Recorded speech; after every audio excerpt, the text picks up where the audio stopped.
Hi, everyone. Welcome to this week's installment of No Plastics for Lent. We're going to give folks a minute to find their way to this video.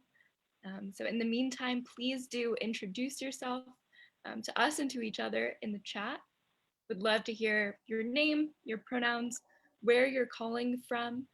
And if you have taken up an environmental spiritual practice this Lent, like giving up plastics or another creative practice for this season, would love to hear what that is. So please do share in the chat so we can all learn from each other's experiences.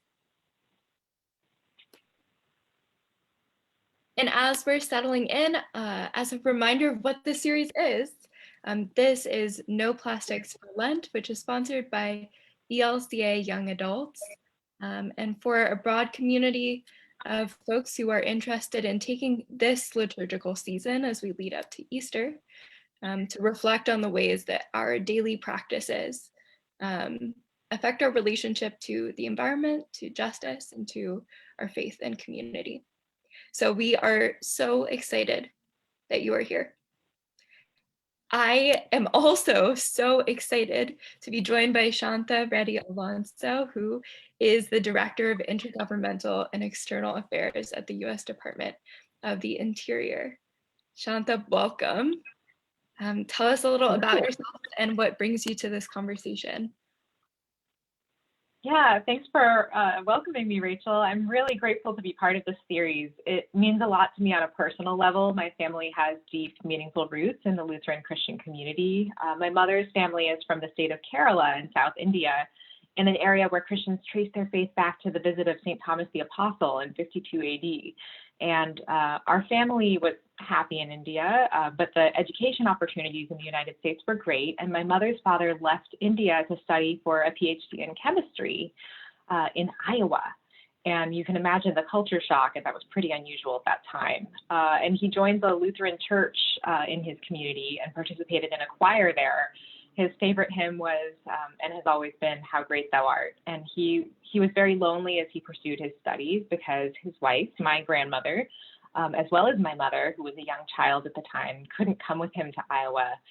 And the Lutheran church there actually decided to sponsor my grandmother and mother to come to the United States so the family could stay together while my grandfather completed his studies.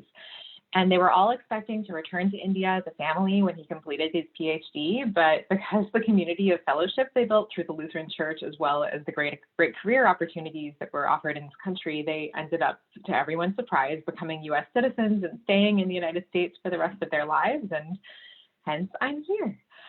So this family heritage of mine really informs my faith perspective, and we have benefited firsthand from knowing people who take seriously the biblical imperative of welcoming the stranger.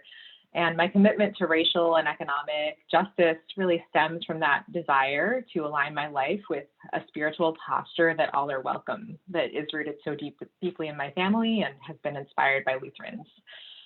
Ever since I was young, meeting God in the natural world has been an important part of my faith journey. And I know it's essential to my physical, mental, and spiritual health to go outside and breathe fresh air and experience wonder at creation. And as I grew in my faith and my ministry, I increasingly came to understand that the well-being that I experience in the natural world is far from accessible to all, and that racism has a lot to do with the disparity in access to the benefits of the natural world.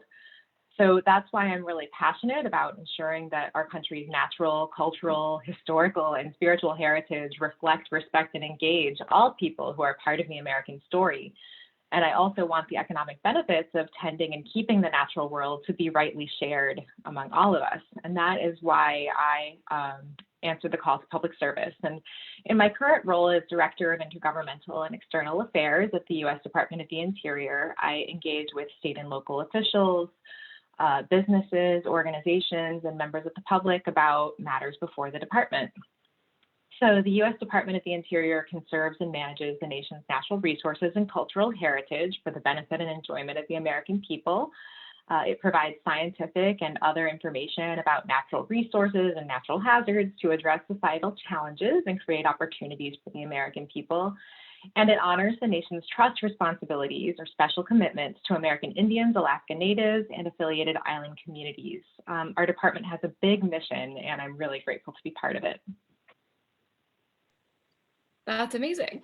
There's so much wisdom in there from your journey and the values that you have and perspective you have on environmental justice, and also how you've put that into action in public service. So I think it's an incredible example. One question we've been asking everyone who's joined this series is about a spiritual practice that helps you in that work and in that journey, and that grounds you in environmental justice. Yeah, thanks. That's a great question. So first off, before I share my spiritual practice, I'd like to just share a working definition of environmental justice, because it can mean different things to different people. So one that is widely used is the Environmental Protection Agency definition, that environmental justice is the fair treatment and meaningful involvement of all people, regardless of race, color, national origin, or income, with respect to development, implementation, and enforcement of environmental laws, regulations, and policies. And this goal will be achieved when everyone enjoys the same degree of protection from environmental and health hazards, and equal access to the decision-making process to have a healthy environment in which to live, learn, and work. So you asked about a spiritual practice, and I will say in my individual and personal life, I can make everyday decisions that support systems that reflect environmental justice, or I can remove my support from systems that perpetuate environmental injustice. For example, for many years, I have made my food purchasing choices considering farm workers' pesticide exposure. However, I'm very aware that environmental justice is more so about systems and laws and regulations and policies, and therefore there are other individual decisions I can make that can support justice in those areas. So my individual purchasing actions are less significant in the large scale than my active participation in democracy, albeit they are very meaningful to me. So before entering the administration, I was very active in faith-based advocacy ministries that helped me understand and follow and take action on environmental justice policy issues, as well as follow matters of corporate accountability. And now, as a public servant, I have the great opportunity to play a role in implementing the Biden-Harris agenda. So there's an entire section of President Biden's executive order on climate that is about environmental justice. I encourage you to read it if you haven't yet. Specifically, the federal government is responsible for collecting and reporting data about how the federal government's resources support environmental justice. And this administration will be implementing initiatives on clean energy, energy efficiency, clean transit, affordable and sustainable housing, training and workforce development, remediation and reduction of legacy pollution, and the development of critical clean water infrastructure. So as a member of President Biden's leadership team in the Department of the Interior, I will be among the public servants who will be held accountable for ensuring that at least 40% of the overall benefits of these programs flow to disadvantaged communities. That's a great challenge and a great honor, and I'm looking forward to taking it on. Awesome. Thank you for sharing about that. I think it's incredibly helpful to consider the ways that our individual spiritual practices or individual consumption choices have to spur us to be part of broader movements and broader policy level, at the root level, change in order to really drive a justice agenda. So that's incredible. One other question I had was thinking about what the climate crisis means for us. Can sometimes it can make us feel pretty cynical or discouraged. The magnitude of this challenge is a lot.